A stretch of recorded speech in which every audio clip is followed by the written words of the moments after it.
الحمد لله رب العالمين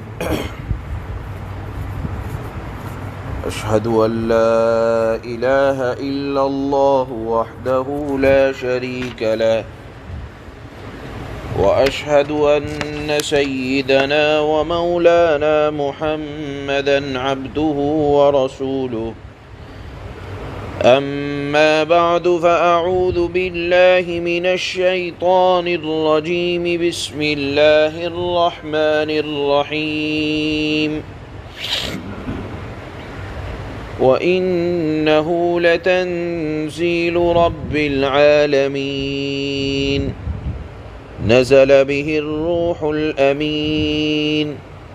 على قلبك لتكون من المنذرين بلسان عربي مبين وإنه لفي زبر الأولين أولم يكن لهم آية أن يعلمه علماء بني إسرائيل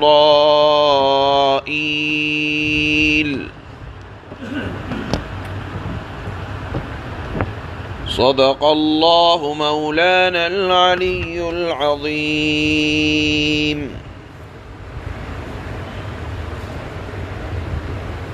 اس سورت کے شروع میں سورہ شعراء کے شروع میں بتایا گیا تھا قرآن کے حق ہونے کے بارے میں کہ یہ آیات اللہ نے قرآن کی نازل فرمائی جو حق ہیں، اور پھر فرمانبرداروں کا انجام بتایا اور نافرمانوں کے واقعات کہ دیکھو اگر رب العالمین کی بات نہ مانی جائے گی تو کس طرح کے حالات پچھلی امتوں کے ساتھ پیش آئے، وہ اللہ نے نمونے کے طور پر 7 انبیاء کے واقعات کو بیان فرمایا، اور مقصد یہ تھا کہ جب جب رب العالمین کی نافرمانی ہوئی تو دیکھو نہ طاقت کام آئی، نہ قوت کام آئی، نہ جسمانی نشو و نما کام آیا، نہ عقل کام آئی، نہ مضبوط گھروں نے بچایا۔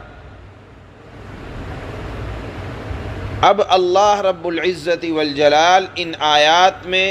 اسی قرآن کے بارے میں بیان فرماتے ہیں کہ وَإِنَّهُ لَتَنزِيلُ رَبِّ الْعَالَمِينَ، یقین رکھو کہ بے شک یہ قرآن رب العالمین کا نازل کیا ہوا ہے۔ دیکھیے رب، اللہ نے اپنی صفت ذکر فرمائی، رب کہتے ہیں جو کسی کو پالنے والا ہو، اور پالا جاتا ہے 2 اعتبار سے کہ جسم کی بڑھوتری اچھی طرح ہو، کھانے پینے کا انتظام ہو، پہننے کے لیے کپڑوں کا انتظام ہو، رہنے کے لیے رہائش کا انتظام ہو، تو یہ تمام کے تمام ذمہ داری اللہ نے اپنے ذمے لے رکھی ہے۔ تو پالا جاتا ہے 2 اعتبار سے، ایک تو جسم کے اعتبار سے، اور ایک انسان کی روح کو بھی اللہ پالتے ہیں، پاک و صاف کرتے ہیں، اور اس کے لیے اللہ نے انبیاء کے نزول کا سلسلہ فرمایا ہے۔ آپ جان لیں یہ بات کہ جس طرح آپ کا جسم بیمار ہوتا ہے، آپ کے جسم کو بیماری لگ جاتی ہے اور وہ ہلاک ہو جاتا ہے، جسم کے اندر کوئی بیماری آ جائے، بخار آ جائے اور کوئی ایسی مہلک بیماری آ جائے تو جسم کے اوپر پریشانیاں آتی ہیں۔ اسی طرح ایک چیز ہے روح، اس کو بھی، اس کے اندر بھی بیماری لگا کرتی ہے۔ مثال کے طور پر آپ کی روح میں بیماری لگ گئی بغض کی، نفرت کی، حسد کی، کینے کی، جھوٹ بولنے کی عادت، سچائی سے دوری، خیانت، یہ تمام کے تمام روح کی بیماریاں ہیں۔ اس کو سدھار کے لیے اللہ انبیاؤں کو بھیجا کرتے تھے اور وہ لوگوں کے دلوں پر آ کر محنت کیا کرتے تھے اور انسان کو انسان بننے کا ہنر اور طریقہ بتایا کرتے تھے۔ تو اللہ نے فرمایا کہ میں رب العالمین ہوں، عالم والوں کو پالنے والا ہوں، جسمانی اعتبار سے بھی اور روحانی اعتبار سے بھی۔ اور اللہ کا شیوا یہ ہے کہ اللہ بہت زیادہ معاف کرنے والے ہیں۔ آپ جان لیں کہ اگر کوئی یہ سمجھتا ہو کہ دنیا میں نافرمانی اتنی ہو رہی ہے، غیر تو غیر کہ مسلمان اتنی تباہ، اتنے گناہوں میں مبتلا ہیں، تو پھر عذاب کیوں نہیں آ جاتا؟ تو اللہ نے فرمایا، اپنی صفت ذکر فرمائی کہ میں پالنے والا ہوں۔ کچھ لوگوں کو آپ ویسے ہی دیتے رہتے ہیں، تو اللہ بھی عالم کو پالنے والے ہیں۔ اللہ کی صفت رحمت کا تقاضا یا اللہ کی صفت رحمت کی وجہ سے عذاب نہیں آیا کرتا کہ اللہ تو پالتے ہیں۔ اس لیے اللہ نے یہاں اپنی صفت ذکر فرمائی کہ یہ قرآن اس ذات کا نازل کردہ ہے جو عالم والوں کو پالا کرتا ہے، جسمانی اعتبار سے بھی اور روحانی اعتبار سے بھی۔ دوسرے اللہ نے فرمایا کہ اس قرآن کو لانے والے ایک زبردست فرشتہ ہے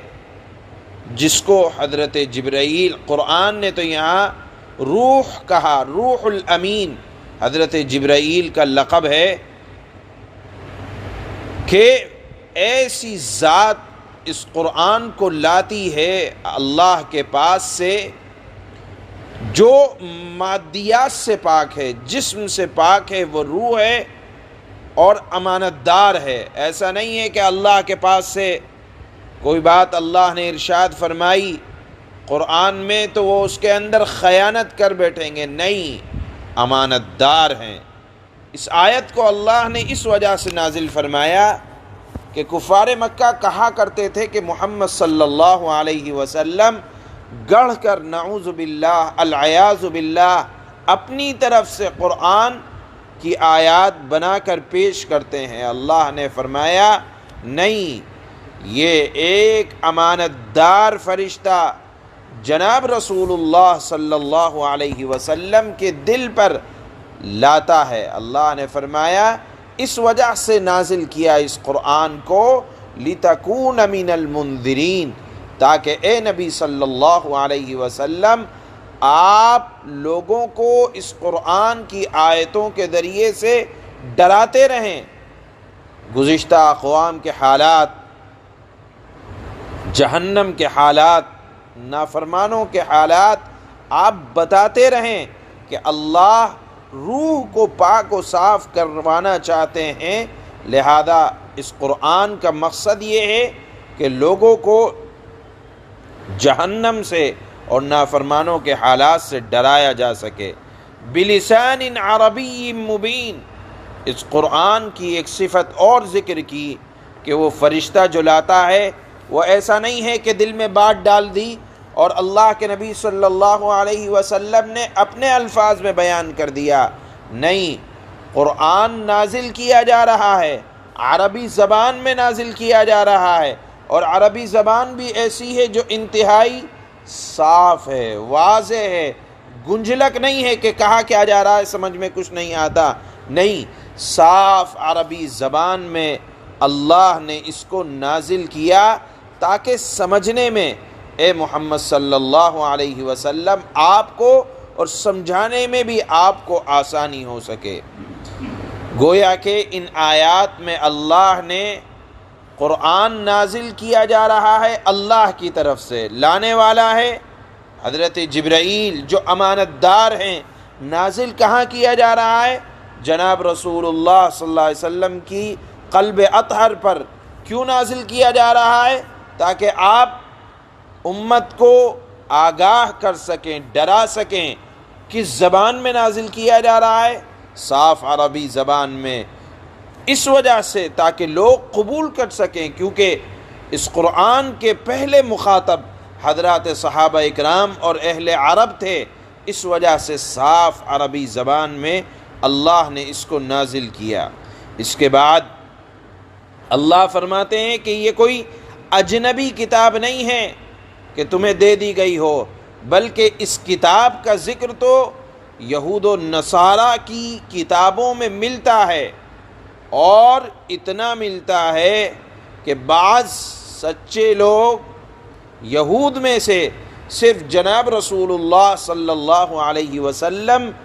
کی عادات و اطوار کو دیکھ کر مسلمان ہو گئے اور پہچان لیا یہ تو وہی ہیں کہ جن کے بارے میں ہماری کتابوں میں موجود ہے، بلکہ یہود کی کتاب میں تو اللہ کے نبی صلی اللہ علیہ وسلم کے خلفاء کے بھی حالات موجود ہیں۔ یہاں تک موجود ہے کہ بیت المقدس کو جب فتح کیا جائے گا، حضرت عمر کے بارے میں موجود ہے کہ بیت المقدس کو فتح کرنے والوں کے حالات لکھے ہیں۔ اسی وجہ سے جب حضرت عمر رضی اللہ تعالی عنہ بیت المقدس کو فتح کرنے کے لیے گئے تو وہاں کے پادریوں نے بیت المقدس کی چابیاں اور شہر کی ذمہ داری حضرت عمر کے سپرد کر دی، آپ کے حالات کو دیکھ کر، کہ جب حضرت عمر رضی اللہ تعالی عنہ فلسطین تشریف لے گئے تو اس وقت حالت یہ تھی کہ بادشاہ یعنی حضرت عمر زمین پر چل رہے تھے اور خادم سواری پر سوار تھا، چونکہ باری طے ہوئی تھی کہ تھوڑی دیر بادشاہ سفر کریں گے اور پھر حضرت عمر نے کہا تھا کہ مجھے سواری پر لے کر چلنے والا وہ کچھ دیر دور تک سفر کرے گا۔ جب بیت المقدس تک پہنچے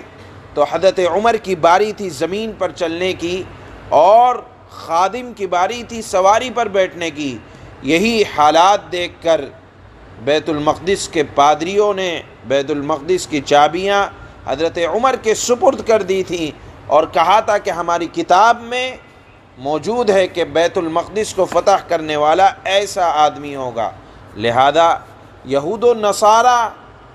جو اس وقت علماء کہلاتے تھے اور جانکار کہلاتے تھے، عرب والے تو ان پڑھ تھے، مکہ والے نہیں جانتے تھے، پڑھے لکھے نہیں تھے، پڑھے لکھے ہونے کا مفہوم اس وقت یہود و نصارہ کے لیے بولا جاتا تھا۔ اللہ فرماتے ہیں کہ اس قرآن کا تذکرہ، محمد صلی اللہ علیہ وسلم کا تذکرہ یہود و نصارہ کی کتابوں میں ہے، نام تک موجود ہے، یہ بھی موجود ہے کہ وہ کہاں آئیں گے، کہاں ہجرت کریں گے۔ تو یہ کوئی اجنبی چیز قرآن کی شکل میں، یہ محمد صلی اللہ علیہ وسلم کی شکل میں ہم نے لوگوں کو نہیں دیا، بلکہ اس کا ذکر پہلے انبیاء کی کتابوں میں موجود ہے، اور بلکہ یہود و نصارہ تو انتظار کر رہے تھے کہ کب محمد صلی اللہ علیہ وسلم آئیں گے اور پھر ہم دنیا پر حکمرانی کریں گے۔ یہ تو دنیا کی